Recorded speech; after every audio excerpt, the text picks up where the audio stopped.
A British expose on America's treatment of its war heroes? Or an innocent coming-of-age story about making friends? The Scruffy Puppy by Wendy Ravenhill. This week on Vater, Goose. Stamped and sheared, he's one of the best. Pink Kitty kissed him. Then, bursting with pride, he had a quiet thought he kept hidden inside. Wait, what did I just read? Vater Goose, a podcast where two grown-ass men review books meant for small-ass kids.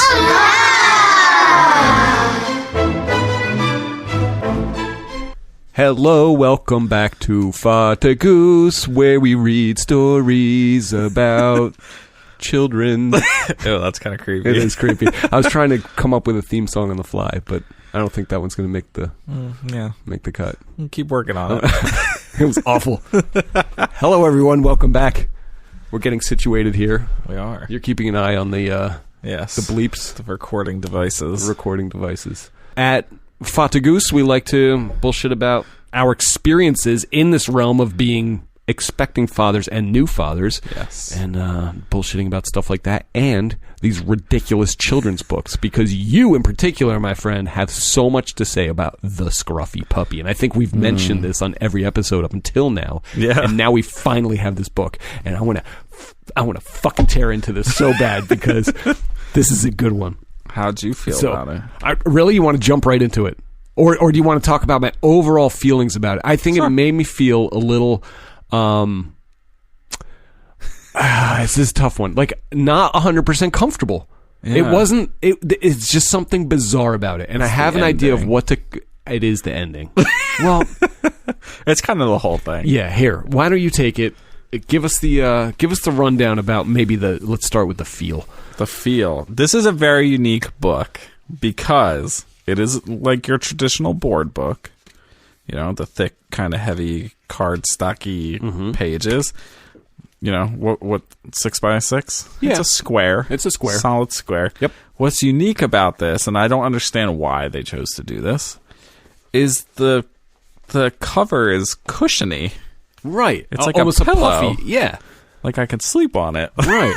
I don't get it. Well, okay. So, I mean, it's not like a pillow. That's maybe a little dramatic. I want to just clarify it's a soft, little bit. It's kind of squishy. It's puffier. It's puffy. That's a good way to describe puffy. Yeah, but it's not like it's not filled with down. You know, yeah. There's like minimal height to it. There's like, you know, a quarter of an inch. But it's got a really good hand feel. It's kind of a matte finish with this sort of puffy feel to it. Feel really nice. Yeah, it does feel. I think it has great hand feel as far as books go. 5 out of 5 on hand feel. Yeah, good job, Scruffy Puppy. You really felt the shit out of that book. Now, do you think this is a UK thing? Because I've come to realize recently that this book is printed in London. I will tell you right now that I might be a little biased here because my parents were super German and they adapted a lot of the German culture and I think Europe in general. And don't get me started on like Brexit and all this other bullshit. Like this is, let's assume that this book is from,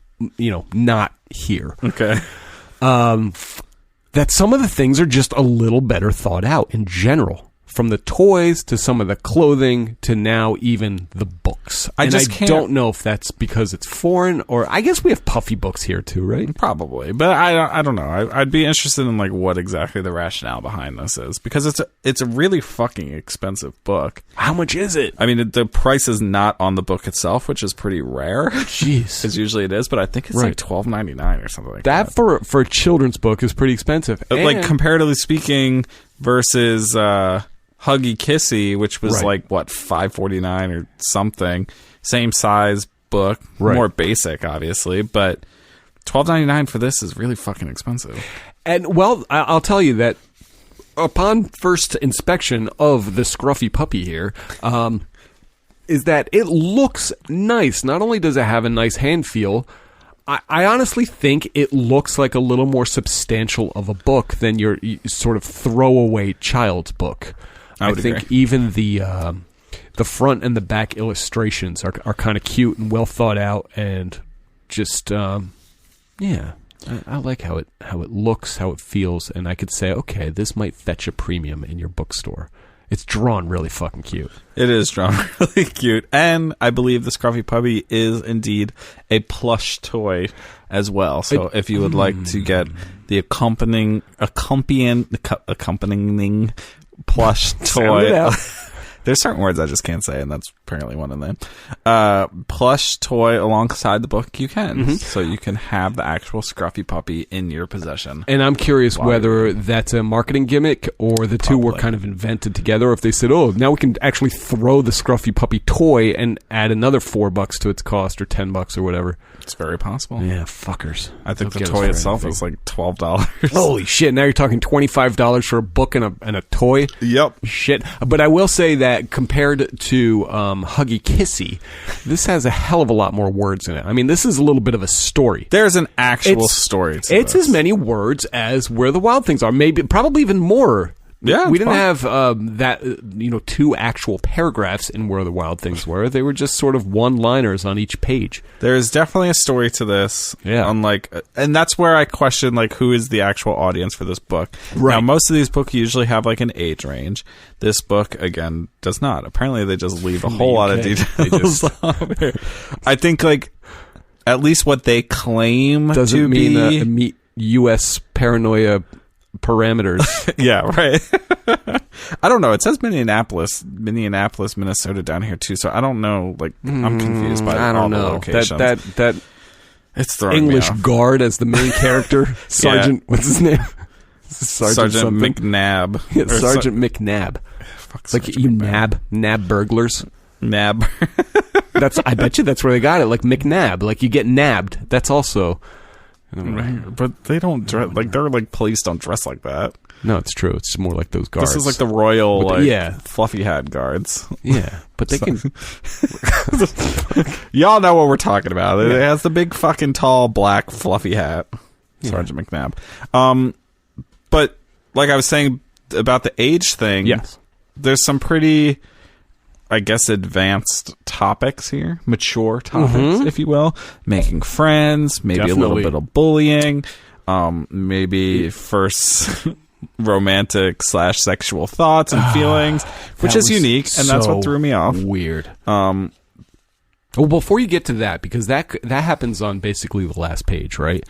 And you're reading through this thing, and you have Jesse, and this is the first time you've picked this book up, and you're like, oh, the Scruffy Puppy. My friend Christian gave me this book. I'm going to check this out, right? Yeah, is that kind of accurate so far? Yeah, he gave it. So you're like, okay, cool. I'm going to read this. Asshole. Now you feel like I'm basing a whole podcast around this shitty ass book you gave me. No. Christian, you suck at picking out children's books. This book is fucked up. It's the thought that counts. Come on, it's the thought that counts. He didn't look how much life it's got. I mean, I would feel really bad if Christian came to you and said, "I wrote this. I wrote this. Or, this book was like really special to me when I was growing up." And you'd be like, "Oh fuck!" Dude, it had 4 Amazon reviews. I don't think it's been special to anyone. All right, so he gives you this book. Yes. And you're like, oh, it's reading time for Jesse, and you're going to read this thing. And it's sort of it's written almost a little more adulty too. That's why it's confusing as to the age range, because it just is. It has a weird flow to it. I couldn't figure out if it was a poem at first or if it was rhyming, but then it like stopped, and I didn't like understand. There's one line that doesn't rhyme. And maybe that's what fucked me up. Fucked me up. I fumbled all over my words. I was like a blubbering, embarrassing mess. And you probably had to read it a couple times to be like, why is this not rhyming? Because as you were setting up for the podcast, I read the book. Right. And what line did I fumble over? Yeah. The fucking line that doesn't rhyme.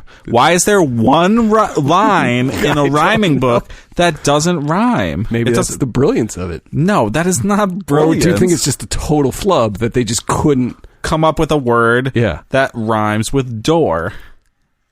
Because the line goes, but when Tommy was teething, which hurts so I hear, Puppy let Tommy chew hard on his ear. When Tommy was carelessly slamming a door, saving Tommy's fingers damaged Puppy's paw. Yeah,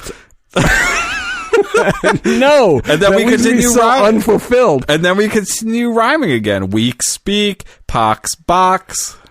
Clean machine.